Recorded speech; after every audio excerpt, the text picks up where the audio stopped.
As we kick this conversation off, Chris, I know when we released the ebook Stabilize, which Christy referenced, and by the way, those of you who are on this call who haven't gotten that resource, you can find it on our website, but we'll also send it as a follow-up in an email, so you'll get that. But when that came out, Chris, you were on the phone calling me going, bro, that's some good content, and it was really needed. I'd love for you to just share kind of what stood out for you about that content and what church leaders should pay attention to specifically from your perspective. Yeah, it was interesting because when COVID hit, we developed a questionnaire as we're trying to evaluate how it has impacted ministries. One of the very first questions we came up with was, have you engaged your people, your givers? Do you know what their life status is right now? How many folks in your congregation are impacted? How are you serving them, right? So in Stabilize, the very first point, connect people. Let's connect with our people and get a pulse of what's going on. The second aspect was churches. You really need to, this is advice that we're giving prior to reading Stabilize, right? So when I saw it, I was like, wow. Simplifying your ministry, cutting everything you can that is noise right now, and getting really good at what you're doing today, and get some energy behind that, right?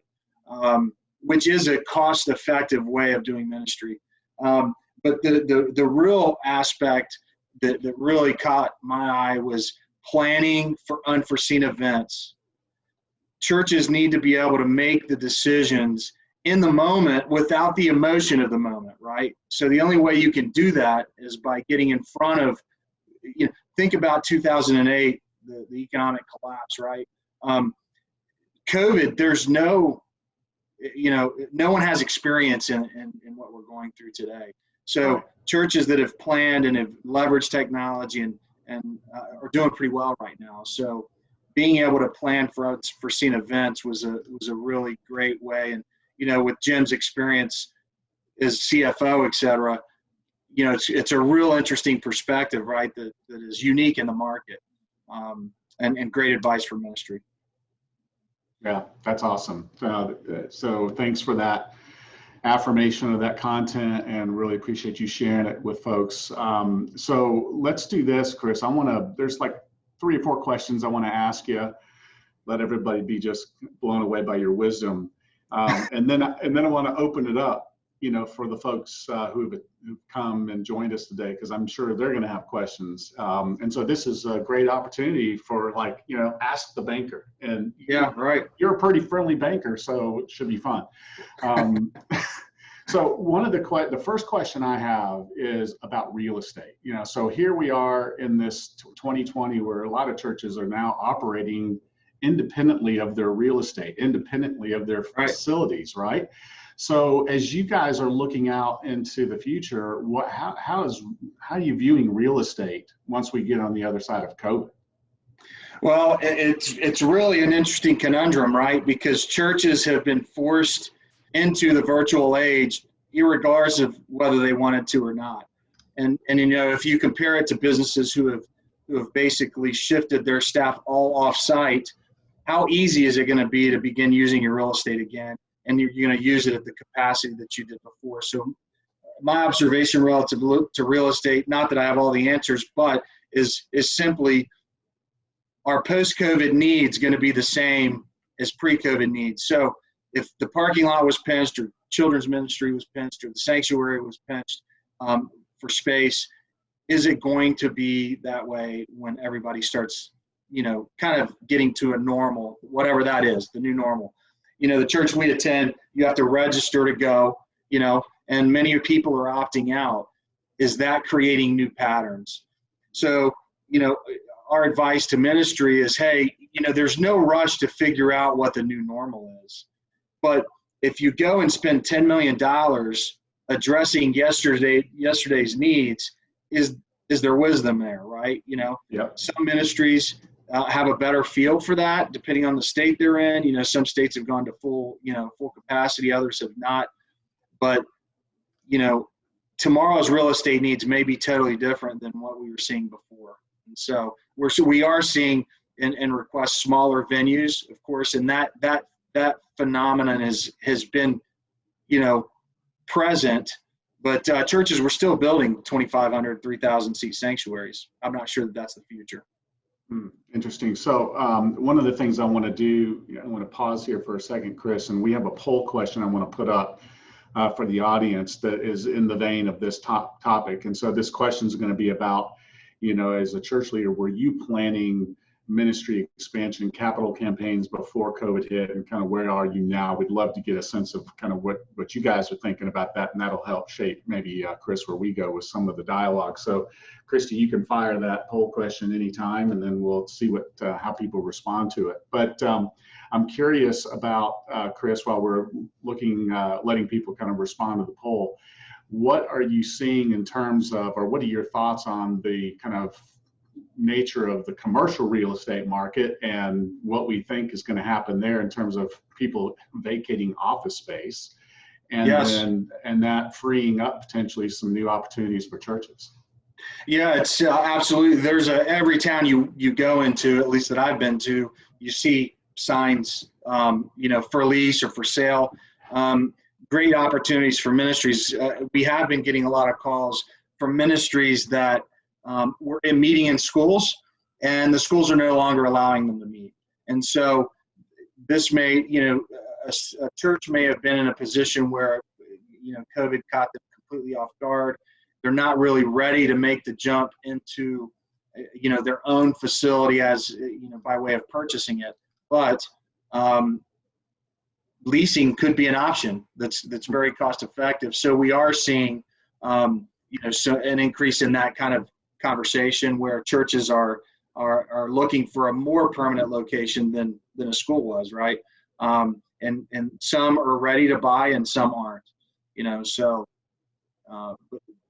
there seems to be, and we'll follow this, continue following it, but commercial real estate, there's going to be an abundance of it, Yeah, theaters, no doubt. we've all heard Regal Cinemas, what's happened there, there's going to be theaters available. So it may be a great time for churches that have prepared to purchase satellite campuses or, main campuses, whatever, fits their situation. Yeah, that's interesting. I'm looking at the poll responses here. You can see that a number of folks did have plans for capital expansion before COVID and are still, pressing ahead. Some are saying yes, but we're on hold either till next year or indefinitely, and some that didn't have plans. So it's interesting to see that kind of aligns well with our own poll that we did through our finance and generosity survey recently. Does that kind of dovetail well with what you're seeing? Anything that stands out to you in those poll numbers there? I just think the folks that are planning to press ahead, I mean, that's impressive, 25%, right? It looks like that are still pressing ahead, and that's great. If you have an idea and you've been preparing for that moment, that's fantastic. So there's no box that can be drawn on kingdom work. It's just recognizing, as we've said, what is the future need? Is it going to be the same? Yeah. And hopefully have a great understanding of that. Well, and I think that it speaks to the fact that there's still optimism out there. We're seeing that as well with churches we're talking to. Still a lot of optimism about the path forward, and that God's gonna bless, and there's going to be great ministry opportunities. So as we kind of transition out of that conversation, I'm curious about one other thing that I've seen happen in this season. I'm sure you have too, Chris, is the fact that you've got, with giving being relatively stable for most churches, and then expenses being down, there's some cash that's being accumulated right now. How do you guys feel about that? What's your view of the opportunity to conserve some cash, to build those cash balances in this season and be ready for whatever God lays on the church's heart and vision going forward? Yeah, I mean, when COVID hit and we started developing our underwriting questions, we saw a direct correlation between health and ministry health and electronic giving, right? So the ministries that had higher electronic giving tended to, they're tending to be flat or growing during this season. Talking about cash reserves, that was something that we really, pre-COVID, we were okay in most cases where a church had 60 days of cash on hand. So if there was no revenue, a church could make it 60 days, paying its people, its fixed costs, et cetera. That increased to 90 days plus through COVID because we didn't know how long, think about it. Churches, you're not selling a product, right? You can't make more widgets. Your people were coming, and a lot of lenders have a hard time understanding this. You bring a bunch of people in a room and they just give you money for nothing, and so, that not being able to worship together created, in many cases, some panic related to how are we going to continue operating. Those churches that were operating electronically already were ahead of the curve. And saving for this season, I know the argument is, hey, we're into ministry, not hoarding cash. But those we've seen during COVID, the ministries that were prepared were really able to deploy their resources in the community. I think of a church that was feeding 100,000 kids a month, because the schools couldn't handle that program as they were closed. They were prepared, financially. So having reserves is going to propel ministries to do more ministry. It's hard to do ministry when you're not, you don't have any cash. So, and expansion too, when you think about cash reserves, it's what remains after you make your capital investment in the property you're going into. So if you're putting down 30% or whatever the number is on a new facility, you want to make sure you still have 90 days cash to handle unforeseen events. Okay. That's a key point. So if you're putting down 30%, you still want to have the 90 days after the 30% is correct out of that. Okay. Whatever that 30% represents. Okay. If you're at 30% of $1 million, of course, or 30% of 20 million, so. Yeah, that's super practical. So I'm curious. I want to fire another poll question here. Now that we were just talking about cash balances, you touched on something that I know I've heard many times, which is, hey, are we really supposed to do that? Is it appropriate to be doing that as opposed to putting those resources out into ministry? So I would love to see what our audience thinks about that. So Christy, if you don't mind firing that poll question while Chris and I unpack this idea of balance sheet, because I'd love to talk about what has been exposed potentially in this COVID season, what has been exposed from a balance sheet perspective that wasn't true or that you didn't see before.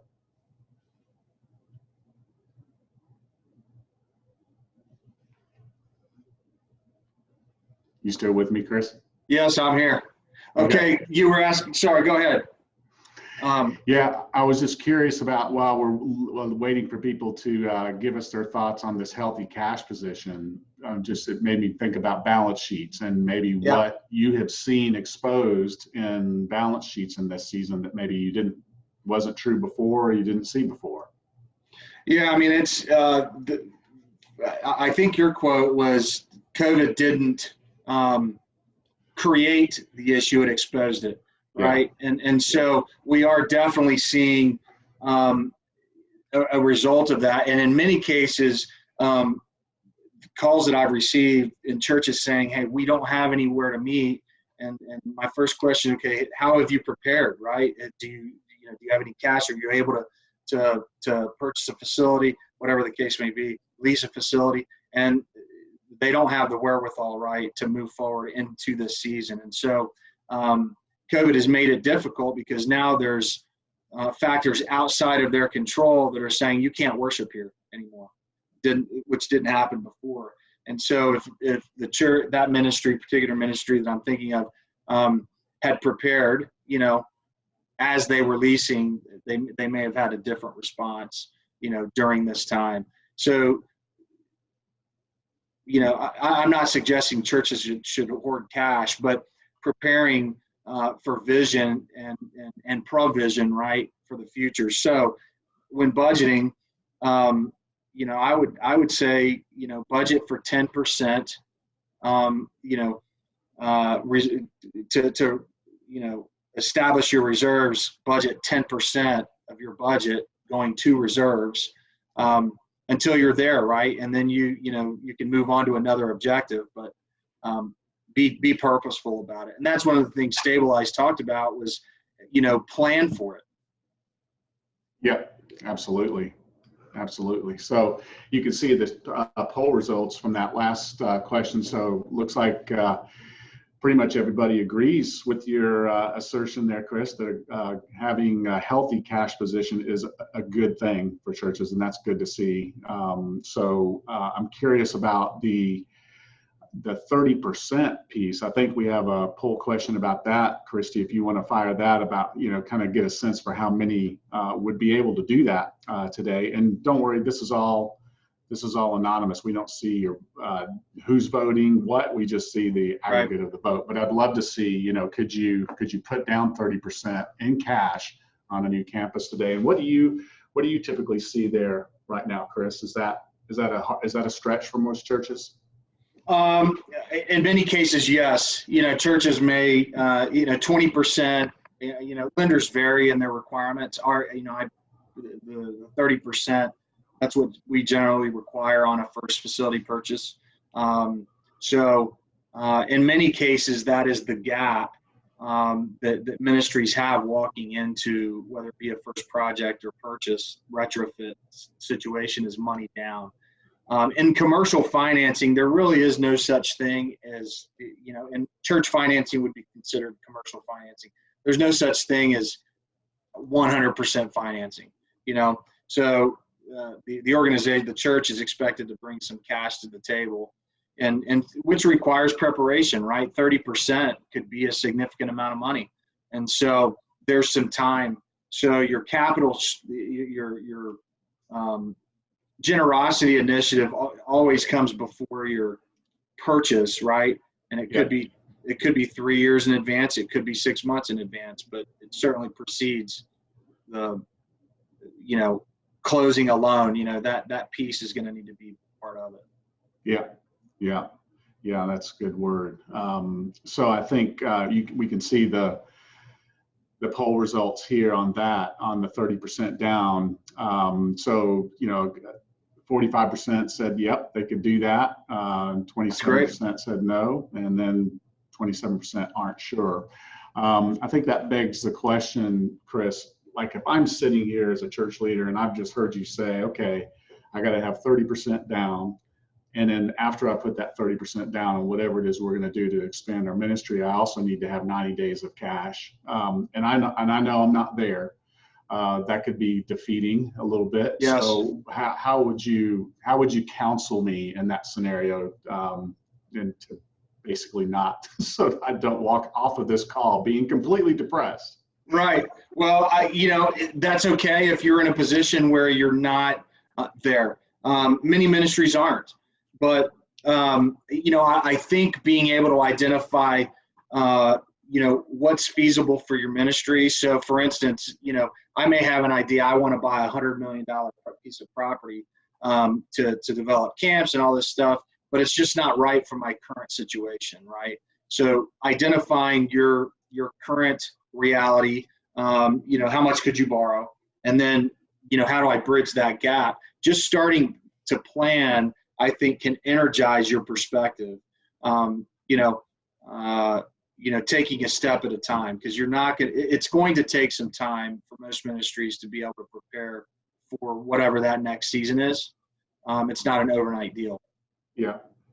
Yeah, the getting a plan in place and just starting to take those baby steps is so important, isn't it? And just getting started with that is huge. And I know we talk a lot, Generis and Thrivent work a lot in concert on these churches that we're getting in there and helping with generosity initiatives, whether it's a campaign or a one fund, or whether we're going in as a generosity pastor, which is a new thing that's happening for us, where we're basically getting a seat at the leadership table and helping to implement these plans. I'm curious for you guys, Chris, what has changed in terms of your viewpoint of rules for generosity initiatives and lending, opportunities working in harmony with each other? Is there anything that's changed in that conversation as a result of 2020? It really is.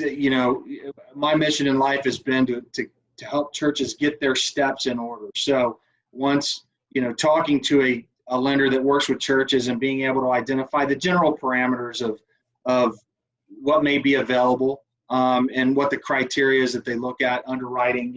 Okay, so if I make $100,000 a year, how much could I borrow? Just top line. And then saying, okay, if my project is $300,000 and I can only borrow 100, I'm going to need to have a game plan. And so we're always, encouraging churches to talk to Generis and figure out, okay, is this realistic? Can we raise that kind of, those funds? And we have seen through COVID that, of course, many ministries have kind of, I wouldn't say tabled, but maybe postponed their start dates. My encouragement would be, you need to be starting campaigns 6 months at least in advance of break ground date, right? So that the giving can be included in the underwriting and actually prepare the church in their, putting some cash into the project. So your timing becomes a critical component there. We're looking, because of the cash position, as we talked about, we're looking at those 90 days plus what the church is investing in the project. So if they're expanding. So I think it's critical for churches to begin that conversation as early as possible. So you don't get to D-Day or break ground day and say, how are we going to pay for this? Yeah, that's a good word, Chris. And I got a follow-up question for you there, but I just want to encourage you guys, those of you who are here, use that Q&A feature to start typing in some questions that you have for Chris, because I'm going to ask him one more, and then I'm going to let you guys ask him some questions, and I'll read what's in the Q&A and share that with him. So one of the things I want to mention, just in response to what you were just saying there, Chris, is that we have heard sometimes as we're talking to church leaders that there's some hesitancy at getting started today in this campaign conversation or generosity initiative conversation, because they feel like it's not the right time to have that conversation with people in the church. Because of everything that's going on, we know that some people have lost their jobs. It's been a tough year economically for a lot of people. So how do you address that? What are your thoughts on that particular kind of struggle or tension that church leaders might feel about, we want to get this rolling, but we're not sure this is the appropriate time to talk about it? It's never too early to plan. And it's never too early to have those conversations, because what I have found is the common thread of the churches that I'm saying, no, I'm sorry, I can't help right now, is the failure to plan and get ahead of their vision, with some tactical moves, generosity, discipline. If I want to run 5 miles, I can't, there's certain things that I need to do physically to get there, right? And preparation is one of them, stretching, and, same thing with our financial, as churches are looking to plan for the future. I would encourage you to have the conversation as soon as possible, because the common thread of churches that I say yes to are those who prepared. And it may be, hey, we don't want to run it this fall. We want to wait until next spring, but you're still engaging in conversation relative to, preparation for the future. The churches that I'm saying no, that we're saying no to, typically have not prepared. And so, that's a tough one, because they chose to delay, and it impacts the decision. So for financing. Yeah, that's a good word. I think one of the other things that we have seen, Chris, is that, there are some people that are hurting right now economically, but there are a lot of people who are not hurting economically, that they haven't been negatively impacted by what's going on this year. And in fact, a lot of our high capacity givers are actually in a really good place to be able to support ministry. And there's some there's some advantages provided by the CARES Act this year that are going to be unique for those kinds of givers. Now, I'm not going to get into that because that treads on dangerous territory if I start trying to talk about something like that a CPA should talk about, right? So, right. I'm not going to do it. I'm not going to do it. But I will say this, we are talking about it tomorrow on the year-end giving webinar. We've got conversation about that. And but there's some real advantages for people who are high capacity givers. And so it's a mistake, I think, it's a mistake that we think here at Generis to not be including those people in those early conversations, because they're in a position, many of them are, to do some really amazing things this year to bless the church. So no question, yeah.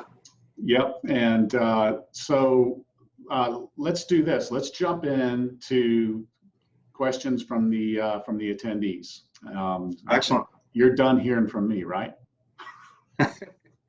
You're like, Caton, you've got no more good questions. Let's let somebody else. No, man.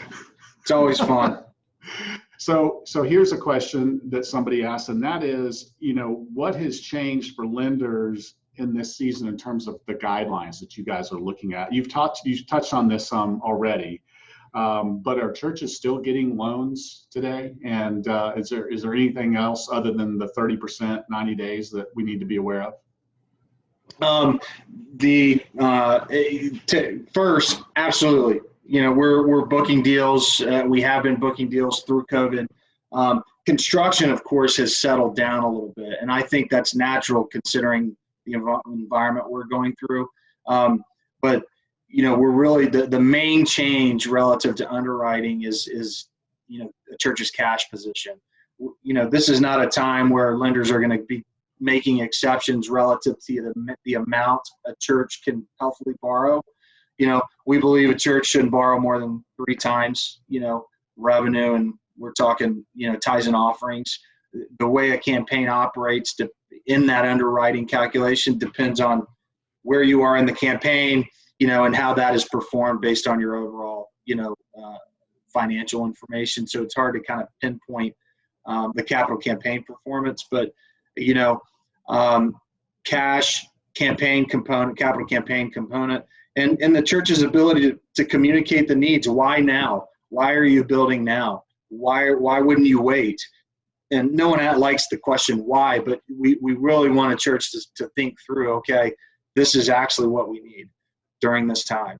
And, we're funding construction projects as well, but they're not, they're not, the market isn't as active as it once, was before COVID. So we do see kind of a resurgence, since September or so to now, having a lot of conversations about construction. So I think the market is starting to turn around. But the main underwriting aspects is cash.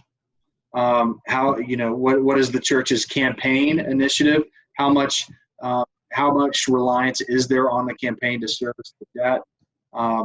Is the church within ratio?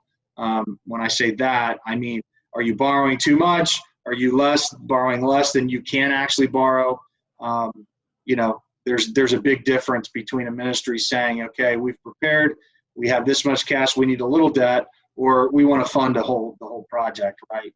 With no reliance on, capital campaigns or cash into the project. So, we are looking at that pretty closely. Okay. Yeah, that's helpful.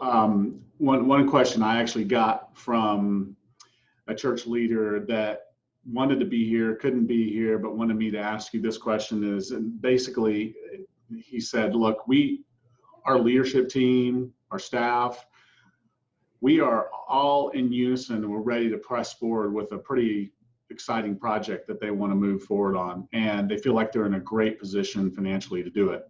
Their elders, however, are nervous, and the elders are basically going, I don't know, not really sure, not, the economy, the election, too much uncertainty. We think we need to pump the brakes and wait. How can you help my brother there with that conversation with his elder board? That is a tough situation. There's wisdom there's wisdom in pumping the brakes, but slamming on the brakes may not be necessary, right? So, I think the best way to figure out is would this be a wise move? Talk to a lender who works with churches that can look at your financials and help you identify if this is a realistic plan. Because if the church needs to raise 6 times its revenue to walk into this vision, right, this project that they're talking about, that's where you slam on the brakes. Hey, that's too large of a project. You need to, phase it. But if they have a realistic plan, where you can tie the costs with how you're going to pay for the costs, that's the way I think you communicate, in my view, with elders to say, okay, I understand your concern, but this is doable, and here's how we would get there. Just laying out the plan. I'm sure they've probably done that to an extent, but, there's nothing wrong with maybe taking it, a step at a time and not just full throttle, but the plan's got to be realistic. And, I think a lender can, we would certainly be happy to do that, evaluate the plan, and just validate what you're thinking there. So, yeah. Well, and that's a place where, again, we get to work together a lot. And because there's obviously some extenuating factors that can come into play if we're working with the church and doing the assessment on the front end of our work, and we discover that we've got 1 or 2 or a handful of high capacity givers who have, the capacity to give an extraordinary gift, that can change the conversation significantly, right? No question. So that's why, again, having the plan and working on the plan now and just discovering what's possible, I think is really wise. Got a couple other questions that have popped in here. So here's one. I don't think Thrivent helps churches in Africa, right? No, we help churches that help churches in Africa. So we lend nationally within the continental U.S. Yeah, and that's typically what I've seen too in terms of lenders is that, lenders that are working with churches here in America would work with maybe some churches that would do some lending or do some ministry in Africa, but not direct lending in Africa. So, yeah. So here's a question. Do you see opportunities for churches to purchase or rent commercial properties in connection with the economic turndown, and will the prices for such property be low? We talked a little bit about that at the front end, so you got another question to dig into on that. Yeah, so supply demand, right? When there's an oversupply, you're going to get a better deal. And so, I know that in my town and where I drive, I live in Pennsylvania, where I drive, every retail shopping center has at least one sign that says for lease, or, and I'm sure you could probably in those scenarios get a pretty good deal for sale. So, we're working with the church that has been looking at their real estate options, and, the board has said, hey, we need to continue looking, but know that the further we get into this COVID thing, the better deals we may get. So absolutely, I think that there's going to be plenty of real estate opportunities, whether it be leasing or buying and retrofitting. And keep in mind, materials right now, like lumber, are going through the roof. Yeah, and so if a church can buy an existing facility and retrofit it, you could do it for pennies on the dollar compared to new construction. So, again, when you're talking about strategy and how should we, every market creates opportunity. And for the ministries that have been preparing, luck is when preparation and opportunity meet, right? Yep. There is no such thing as luck. We have to put the hard work in, and I don't want to be a discouragement at all. We've all talked to bankers that are like, you feel terrible when you leave. Like, what did I just do? How did I spend my time? If you're in a position where you haven't started prepping or COVID caught you by surprise, look, take inventory, clean off the tears, and move forward. We're called to move forward. And so if you're in a position where you're prepared, fantastic. But you're in the minority, right? most ministries are doing ministry. And so this whole COVID thing has been a crazy wake up call, right? So yeah. I felt like there was a sermon getting ready to happen right there, Chris. Let me tell you something. No, I'm kidding. I love it. That's awesome. Well, another thing I've heard about, I'm curious if you've seen this in the commercial real estate conversation, is theaters. Like, who knows what's going to happen with movie theaters, or is anybody going to want to go back to a movie theater? I know. So I'm wondering, are you seeing churches surfacing some opportunities there, or is it still a little too soon to tell? I've seen a couple this year, but yeah, actually I can say 3. I actually financed one, but with Regal Cinema going out of business, think about all their real estate, very well located. Parking is never an issue. Right. Your stadium seating, flooring. I'm sure somebody in the church market has figured out, okay, we know how to do this with theaters, right? But absolutely, somebody's going to have to pick up that real estate, and there's some great opportunities. So yeah, that's no question. Unfortunately, ministry has, if you think about how we used to watch movies, right? Going to the movie. Now, who goes to the movie? But now Regal is going out of business. What happens with all those assets? It's going to be pretty incredible. Probably in the next couple of years, I would imagine. Yeah. Incredible opportunity for ministry. No question. Well, you know what? This has been great, Chris. I don't have any other questions in the Q&A. I've run out of questions for you. Is there anything that somebody should have asked you that we haven't asked you?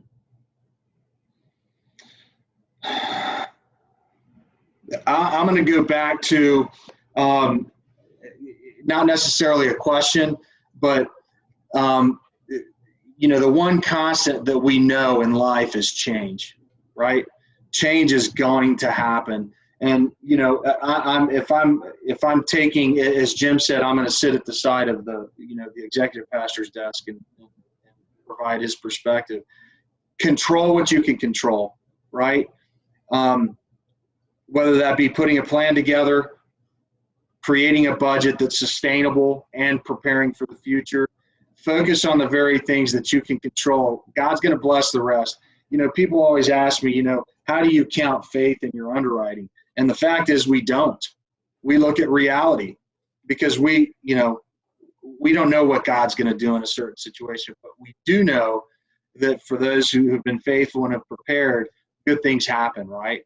And so whether today's your first step in kind of facing reality, your reality, or you've been well prepared through time, everyone has to take that first step. So I'm absolutely open to helping in any way I can. We very frequently help churches with a game plan. Here's where you're at today, and here's where you want to go. It's free. That's what I do every day. I'm a missionary kid, and so I want the church to succeed, local church, and even succeeding through the no's, right? Yep. If you get, it's kind of stinks when somebody tells you no, but that no should come with, okay, not yet. Here's what you need to do. So, well, and I love your heart there, because you do that a lot, Chris, where I've heard you say, hey, it's not no, but it's not yet, but let us help you get to yes. So if I want to reach out to you to have that conversation or get the ball rolling with a plan or just assess where we are, how do I get in touch with you? You can email me at chris.lewis@thrivent.com. That's chris.lewis@thrivent.com. Or you can call me, and here's my cell, 717-353-3113. So happy to help. I love it, man. It gives out his cell phone number. So that's I great. have been getting a bunch of calls from Maryland that are robocalls. So if you start with 410, text me and say, I'm going to call you, Chris. I think we're all getting those calls. I know. Isn't it crazy? Yeah. Yes, it is. Well, Chris, thanks again, man, for the time today. This has been super helpful.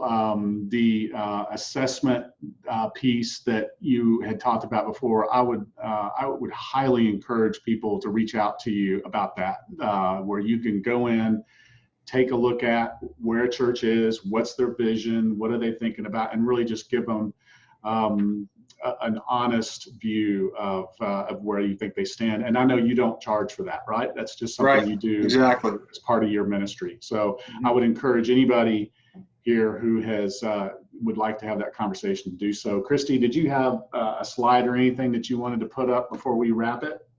Yes, I do. It has Chris's information on it, as well as his cell phone number. You are a brave man for giving that away. So I'm going to go ahead. As we wrap up now, I'll share the screen with you. But you also, everyone who's here will receive an email that includes a recording of this conversation, a copy of Stabilize, so you can download that, and I am going to email Chris's information. So you'll be able to reach out to him and take advantage of that assessment and set up your next year of ministry really well. So do that now. Thank you guys. Thank you so much for sharing. Thank you for your insight. It's been super, super, super helpful. Yeah, thank you. Thanks for keeping us in line, Christy. Appreciate that always. What I'm here for. And yeah, Exactly.